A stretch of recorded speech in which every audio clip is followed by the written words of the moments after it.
네, 우리 이관 단원 들어가 볼게요.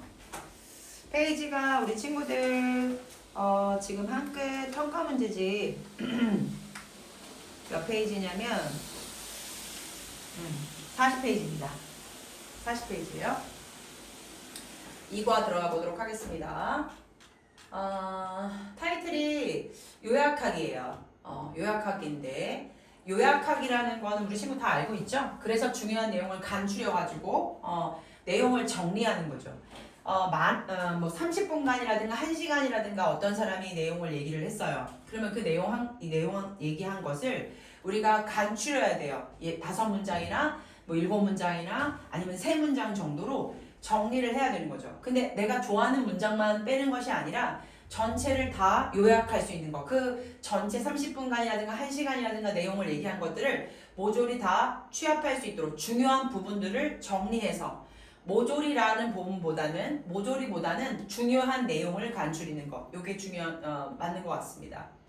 자, 요약하는 방법은요. 글의 구조에 따라 요약하기가 있고 또한 읽기 목적에 따른 요약하기가 조금 다릅니다. 자, 글의 구조나 전개 방식을 고려해요. 글의 구조, 전개 방식을 고려하여 중요한 내용을 중심으로 글을 간추리려고 한다. 자, 이거는 글의 구조나 전개 방식이라고 하는데 글의 구조나 전개 방식은 설명하는 글이 있고 주장하는 글이 있고 이야기 글이 있어요. 우리 친구 이건 외우고 계셔야 돼요. 설명하는 글은 처음, 중간, 끝 이런 구조로 글이 만들어져요. 주장하는 글은요. 서론, 본론, 결론이라는 이 구조로 글이 이루어져요. 이야기 글은요. 처음, 중간, 끝이나 혹은 소설입니다. 발단, 전개, 위기, 절정, 결말로 이야기가 진행이 됩니다. 자, 이런 소설이라든가 주장하는, 설명하는 글, 갈래에 따라서 글의 구조에 따라서 우리가 요약하는 방식이 다르다는 겁니다. 자, 그래서 그 요약하는 방식들은 그 글의 구조를 파악하면서 읽고 문단의 중심 내용을 간추리고 그 구조를 고려해서 문단의 중심 내용을 정리하고 내용을 다시 재구성해서 요약한다. 뭐 이렇게 되어 있습니다. 요거는 저희가 이 문장을 우리 이 갈래 이 지금 다음 나올 소설을 좀 더 읽어보고 그리고 요약하면서 다시 한번 들어가 보도록 하겠습니다. 지금 우리 친구들이 알아야 되는 부분들은 무엇이냐면 글의 갈래는 이렇게 3가지 정도의 갈래가 있는데 설명하는 글은 처음, 중간, 끝, 주장하는 글은 서론, 본론, 결론, 이야기글, 소설 같은 경우는 발단, 전개, 위기, 절정, 결말이라든가 혹은 수필, 처음, 중간, 끝으로 갈래가 어떤 구조가 진행이 된다. 그럼 그 구조를 요약을 해야 되는데 그 구조마다 어떤 특징이라든가 또 인물, 사건, 배경, 그다음에 거기에 설명되는 대상, 관련된 정보, 주장과 근거, 문제와 해결 방안 등을 중심으로 요약한다.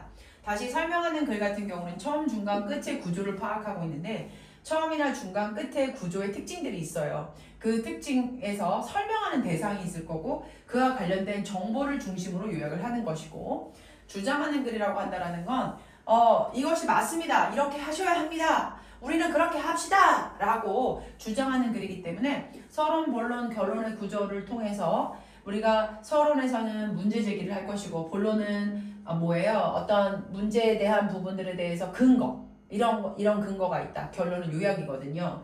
그래서 이런 것들 주장과 근거, 문제 해결 방안 등을 중심으로 요약을 하시면 좋을 것 같고 이야기 같은 경우는 인물, 사건, 배경, 주요 구성 요소와 사건 전개에 대한 부분들을 요약하시면 되겠습니다. 자, 그래서 요약하기의 규칙이 있어요. 요약하기 규칙이 되게 중요한데 바로 선택과 삭제와 일반화와 재구성이다. 선택이라는 건 뭐냐면 중요한 부분을 내가 선택하는 거예요. 드러난 부분들을 내가 선택하는 거죠. 삭제라는 건 뭐예요? 그렇게 중요하지 않는 내용, 반복되는 내용 또는 예시라든가 이런 것들은 삭제하겠다. 일반화라는 것은 무엇이냐면 구체적이거나 개별적인 내용은 그것을 포괄하는 개념으로 일반화한다는 얘기죠. 그래서 예를 들어서 뭐 이런 거예요. 청주에 사는 뭐 미호중학교 아이들, 그다음에 제주도에 사는 제주 중학교 아이들, 서울에 사는 어떤 뭐 예를 들어서 뭐 강북고등학교, 강북중학교 친구들. 자, 이러면 이런 얘기들이 예시가 나오잖아요. 그럼 얘네들 다 뭐라고 말할 수 있어요? 네, 중학생 친구들 이렇게 일반화를 할 수 있다는 얘기죠. 그냥 전국에 있는 중학생 친구들 이런 식으로 일반화를 할 수 있다는 얘기죠. 그래서 일반화라는 거는 포괄적인 거, 이런 구체적인 것들을 이거로 상위 개념, 이거를 이끌어갈 수 있는 상위 개념으로 포괄하는 개념으로 일반화할 수 있다는 얘기고요. 재구성이라고 한다는 건 중심 문장이 분명하게 드러나 있지 않으면 중요한 내용을 파악하여 중심 문장을 새롭게 재구성하는 부분이에요. 그러니까 재구성이라는 건 뭐냐면 여기에 중심 문장이 드러나 있지 않아. 그러면 내가 중요한 내용을 파악해서 재구성을 해서 만들어 넣는 거예요. 뭐라고요? 중심 문장을 만들어 넣는 거라고요. 그것을 바로 재구성한다라고 말할 수 있습니다. 이렇게 요약하기를 하게 되면 우리가 그래서 중요한 정보와 중요하지 않는 정보를 구별하는 능력을 기를 수가 있어요. 네, 그리고 글의 요점을 정확하게 파악하는 능력이 생기고요. 또 글에 대한 자신의 이해력을 점검할 수도 있고 글을 비판적으로 읽는 어떤 토대를 마련할 수도 있습니다. 자꾸 이제 요약하다 보면 이 글을 비판적으로 읽을 수 있게 되고 자신에 대한 이해력이 빨리빨리 점검이 이해력을 이제 늘 높일 수가 있는 거죠.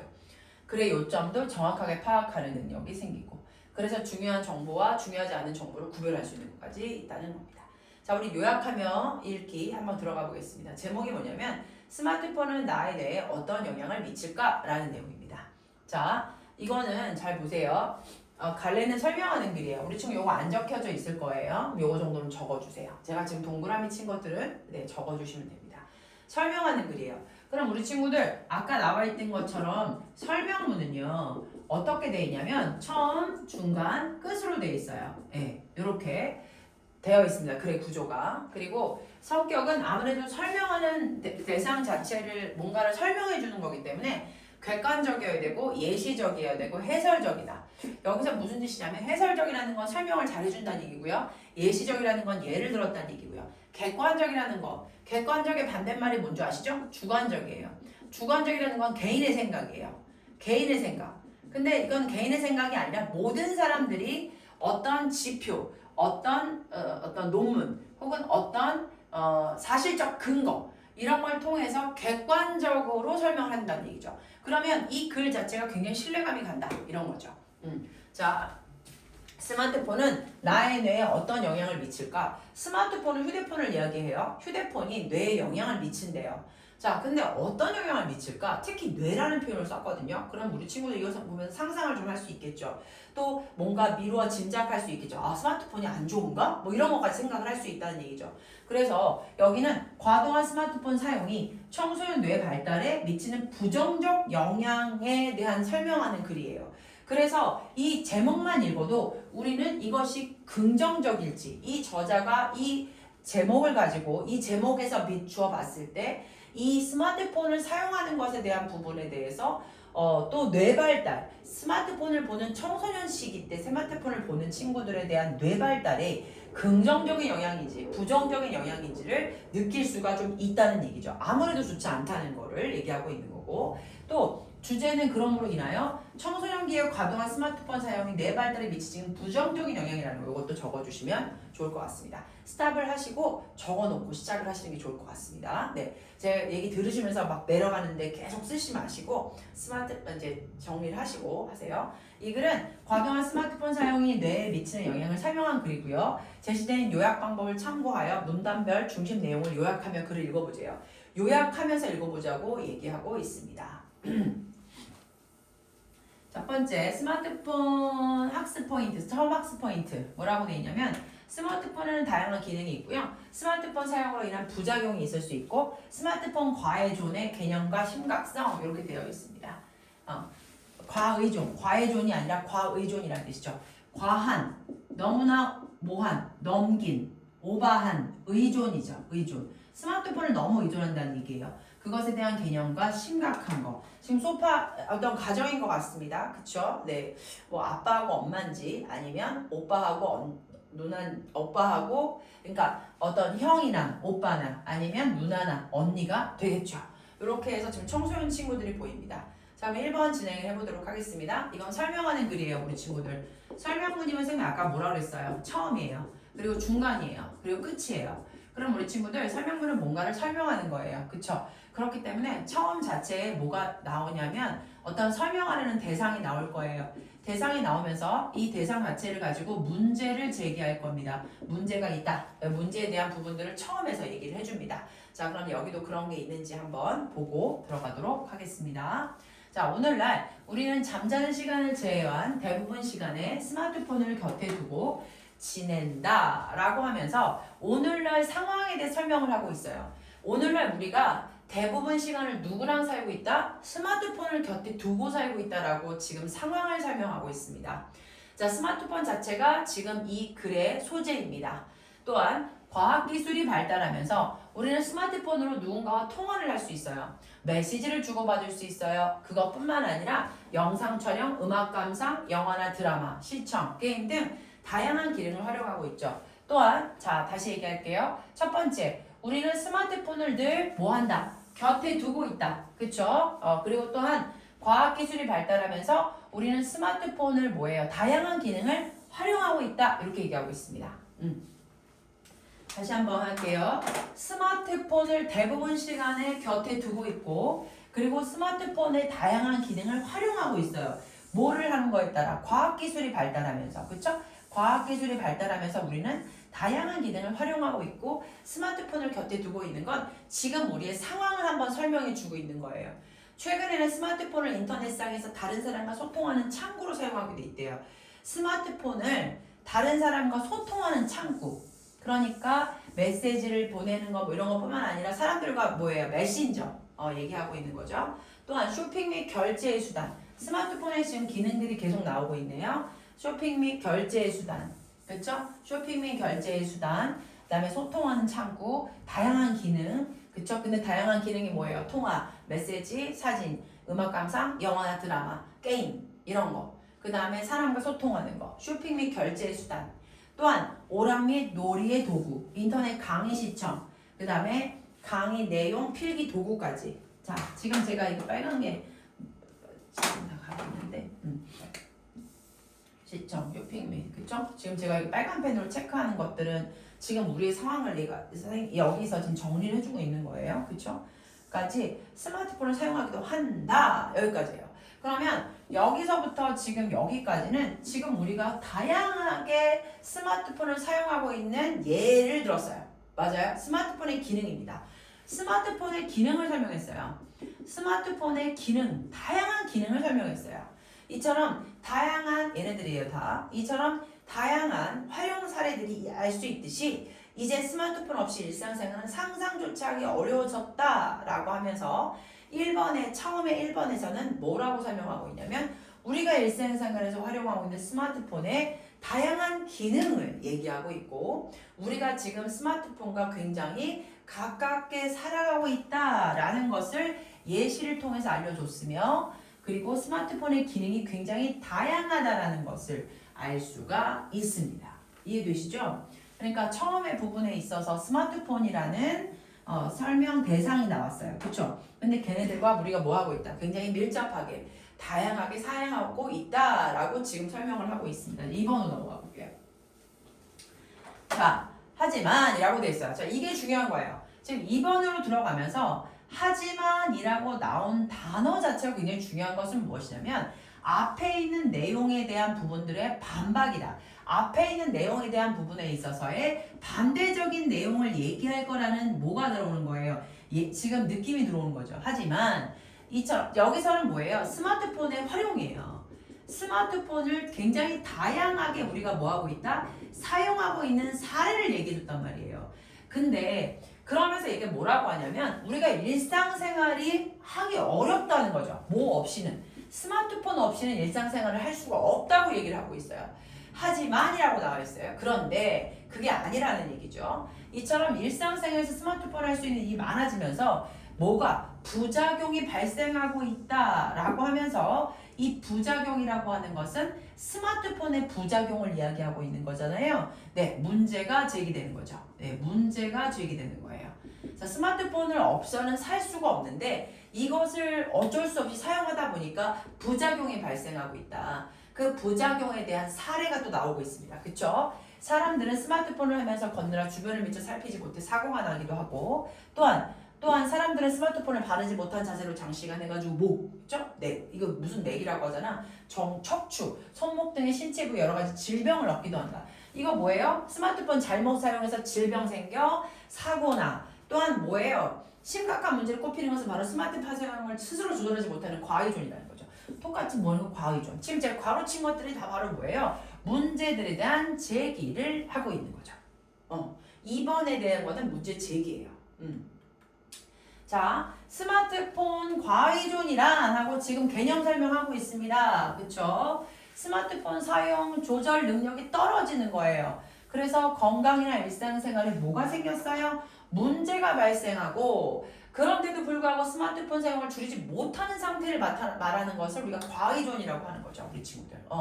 자, 이러한 현상은 스마트폰을 익숙하게 다루는 세대에서 흔하게 나타나는 거예요. 쌤 때는 스마트폰을 과하게 사용하지 않은 세대가 아니에요. 쌤 때는 선생님 대학교 1학년 때 휴대폰이 나왔기 때문에 그렇죠. 지금 보세요.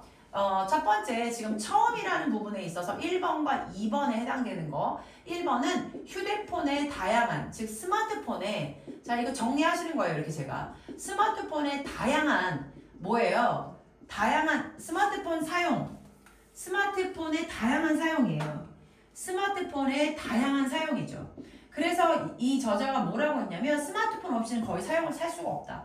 근데 이 다양한 사용으로 인해서 뭐가 발생하는 거죠? 부작용이 된 거죠. 부작용에 대한 예를 막 얘기를 했어요. 그렇죠? 뭐가 됐어요? 사고. 그렇죠? 그다음에 뭐예요? 질병. 그다음에 뭐예요? 과의존 얘기를 했죠. 그러면서 지금 과의존에 대한 부분들은 부작용이라는 거는 뭐예요? 스마트폰을 익숙하게 다루는 세대부터 흔하게 나타났다라고 얘기를 하고 있습니다. 자, 2023년 여성가족부라고 해서 실질적으로 뭐예요? 굉장히 출처가 높은 신뢰도 있는 기관입니다. 그렇죠? 그럼 여기 2023년 여성가족부에서 뭐를 했어요? 인터넷 스마트폰 이용 습관 진단 조사를 했죠. 그럼 이 조사는 신뢰감이 갈까요? 안 갈까요? 신뢰가 가죠. 왜냐하면 여기는 출처가 분명한 신뢰도가 높은 출처 기관이라는 걸 알 수 있어요. 그럼 이 출처 기관에서 뭐를 했어요? 조사를 했죠. 그럼 이 결과는 뭐예요? 신뢰감이 가는 거죠. 그래서 숫자로 이렇게 표현이 나왔다. 숫자가 이렇게 표기가 되는 건 되게 신뢰성이 있다. 신뢰성이 높다라고 말할 수 있는 거예요. 자, 우리가 과의존을 하고 있고 사고가 나고 있고 질병이 됐고 이렇게 있어. 그러면서 특별히 요즘 나온 우리 친구들 세대들 이 세대들한테는 흔하게 스마트폰을 익숙하게 다루는 세대에서부터 흔하게 이런 게 나타나고 있는데 지금 여성가족부에서는 인터넷 스마트폰 이용 습관 및 진단 조사 결과에 따르면 중학생 43만 9,655명 중에 9만 730명이 스마트폰 과의존 상태인 거로 밝혀졌다는 거야.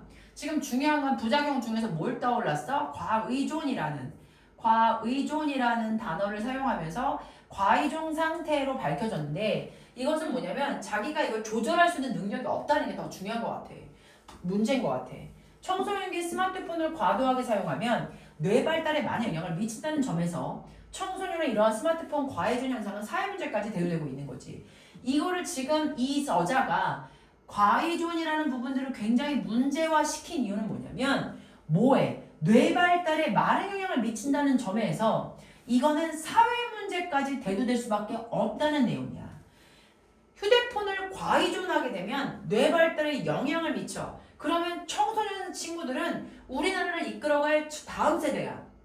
그럼 이 사람들이 이렇게 많은 뇌 영향이 어떤 별 질병이 있거나 안 좋은 영향이 생기면 그건 사회 문제로까지 영향이 되는 거죠. 그건 굉장히 심각한 문제가 되는 거예요. 그렇다면 과도한 스마트폰 사용과 뇌 발달에는 어떠한 관련이 있을까라고 하면서 이 사람이 얘기하는 거는 과의존이라는 이야기를 들어서 과의존에 대한 심각성을 설명했고 심각성을 설명하면서 이것에 대한 어떤 뇌 발달에 영향이 있는지 문제를 제기합니다. 문제를 정확하게 제기를 하는 거죠. 문제 제기. 바로 스마트폰 사용으로 인한 부작용과 청소년의 스마트폰 과의존 현상으로 인해서 지금 어떤 특별한 문제가 사회 문제가 대두되고 있는데 이거 어떤 문제가 있을까라고 해서 지금 문제를 제기해주고 있습니다. 그렇죠? 자, 그래서 여기까지는 바로 무엇이냐면 처음이에요. 그렇죠? 처음이잖아요. 여기까지가 처음입니다. 그래서 1번하고 2번이 처음이라고 말할 수 있는데 1번하고 2번에서 우리의 일상에서 때려야 뗄 수 없는 도구가 된 스마트폰. 이 스마트폰 자체가 어떤 거다? 스마트폰의 다양한 기능. 바로 통화를 하거나 메시지 주고받는 거, 기본적인 기능, 사진이나 영상 촬영, 음악 감상, 영화나 드라마 시청, 게임 등의 기능, 인터넷상에 다른 사람과 소통하는 창구, 쇼핑 및 결제 수단 굉장히 많죠. 이런 다양한 기능이 있단 말이에요. 근데 부작용은 뭐예요? 사고가 나기도 해요. 그쵸? 그 다음에 뭐예요? 질병을 얻기도 해요. 중요한 건 과의존 문제라는 거죠.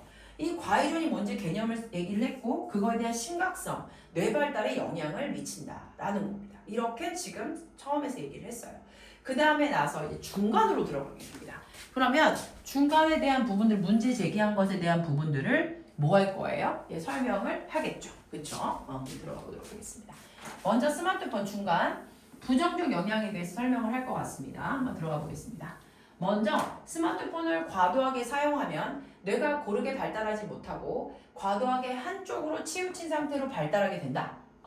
스마트폰을 과도하게 사용하면 뇌가 고르게 발달하지 못하고 과도하게 한쪽으로 치우친 상태로 발달하게 된다. 자, 잠시만요.